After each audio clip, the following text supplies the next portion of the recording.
Greetings to one and all. Welcome to my channel Knowledge Share to Delete Ignorance. This channel is created to share the knowledge of known ideas to unknown society. Today in this channel we will be discussing about PMSM, that is Permanent Magnet Synchronous Machine, its power controllers, and about the converter VA requirements for PMSM. Kindly subscribe to my channel and press the bell icon for future notifications in this channel. Also, if you find that this video will be useful to someone, please share this video. And now, let's go into today's topic, PMSM, Power Controller and Converter VA requirements.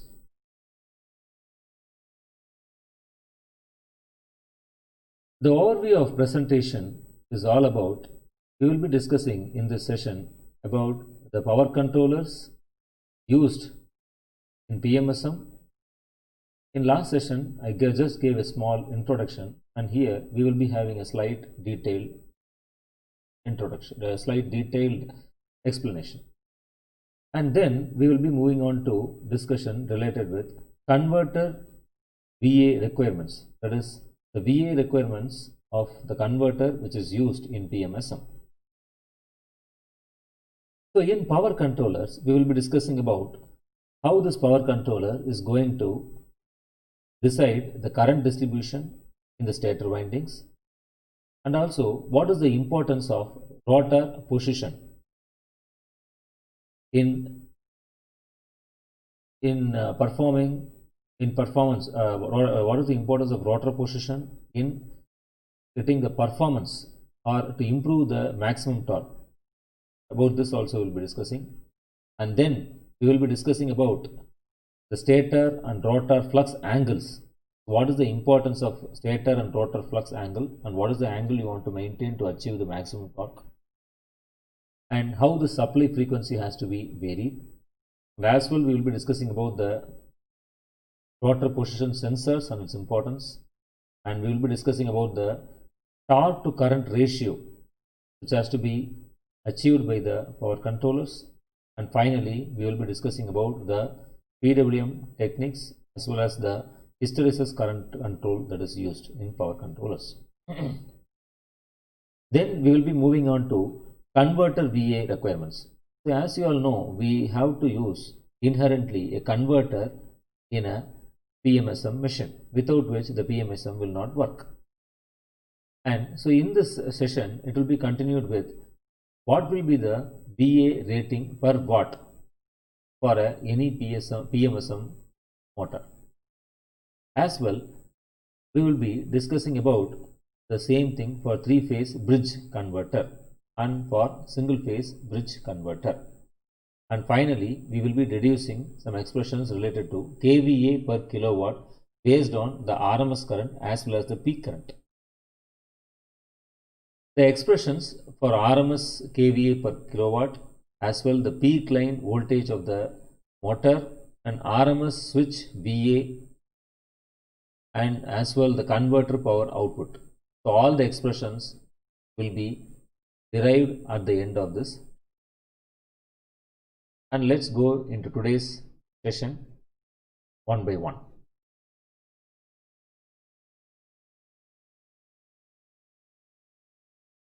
This circuit shows the schematic diagram of the power controller that is used for a PMSM drive. The main function required for the power controller used in PMSM drive is to achieve a better speed control and a good torque control. The permanent magnet synchronous motor rotates due to the torque produced by two interacting magnetic field. That is, there is a magnetic field from the permanent magnet which are mounted on the rotor, as well there is a magnetic field generated by the coils of the stator. For a common three-phase permanent magnet synchronous motor, a standard three-phase power stage is used. So the permanent magnet synchronous motor is fed directly from the three-phase supply through the three-phase inverter. When the armature winding draws a current, the current distribution within the stator armature winding depends upon the rotor position and the turning on process of the devices in the power control circuit. The sine wave voltage output is to be applied to the three-phase winding system in a way that the angle between the stator flux and the rotor flux will always to be maintained close to 90 degree, which will result in a maximum generated torque. But to meet this criterion, the motor requires the power electronic control for its proper operation.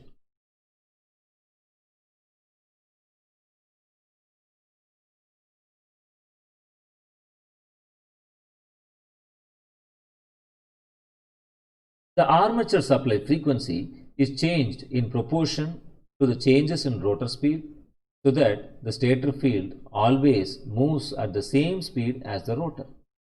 As you all know, in PMSM, armature is in stator and permanent magnet is in rotor. The rotor position sensor is required for accurate tracking of speed in order to prevent the motor from pulling out of step and to avoid instability due to change in torque and frequency. The torque is related with the D-axis and Q-axis currents. In order to achieve the maximum torque to current ratio, the D-axis current is to be set to 0 during the constant torque control, so that the torque is proportional only to the Q-axis current. Therefore, this results in control of Q-axis current for regulating the torque in the rotor reference frame.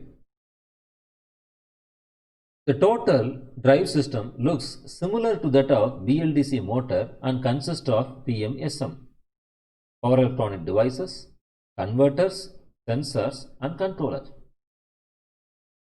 With sinusoidally excited stator, the rotor design of PMSM becomes more flexible than BLDC motor. If the motor windings are star connected without a neutral connection, then the three-phase current can flow through the inverter at any moment. The PWM current control is still used to regulate the actual current, that is your armature current. Either a hysteresis current controller or a PI controller with sinusoidal, triangle or an SB-PWM strategy is employed for this purpose. Unlike the BLDC motor, in this case, 3 switches are switched on at any time.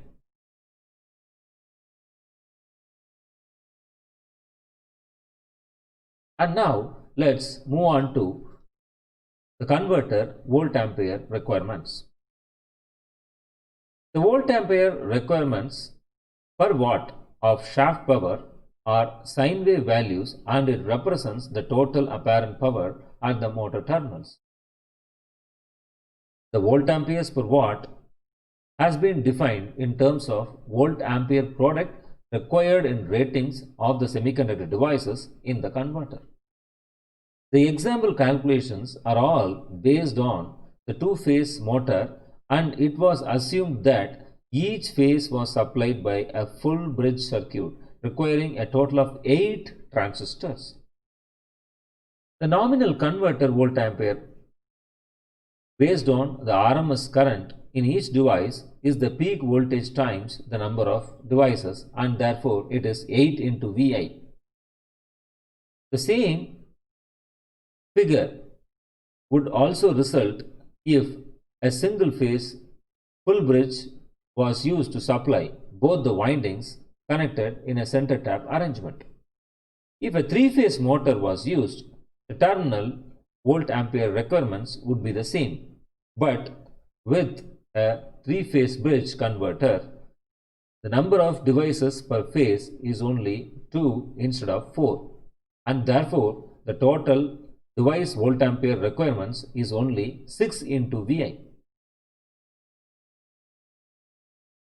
With a nominal AC apparent power requirement of about 1.1 Va per watt, which is raised to about 1.2 in order to allow the core losses and friction losses, and therefore the rough average requirement of both hybrid and surface magnet motors can be about 7.2 kVA per kilowatt based on the RMS current and about 10 kVA per kilowatt based on peak current, assuming it is a 3-phase motor. A simple estimate of converter rating can be made in terms of total kVA rating of its main switches per kilowatt of power fed to the motor. The relevant parameters can also be found as follows. With respect to RMS current in each switch, if Q is the phase number, then RMS kVA per kilowatt will be given by 2Q into IS into Vs.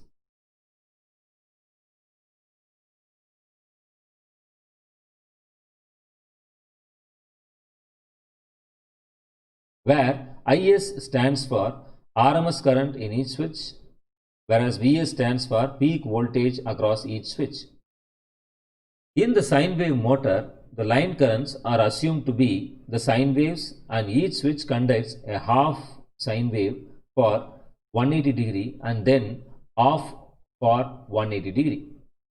The RMS switch current is therefore 1 by root 2 times the RMS line current, which will be assumed to be the same as the phase current. The peak device current is equal to the peak phase current. The peak line-to-line voltage of the motor is given by square root of 6 into V phase, and as well the RMS switch VA is given by 6V into I by root 2, and as well the peak switch VA is given by 6 into VI. The converter power output is given by 3 into V by root 6 into I, where V is the RMS voltage across each switch.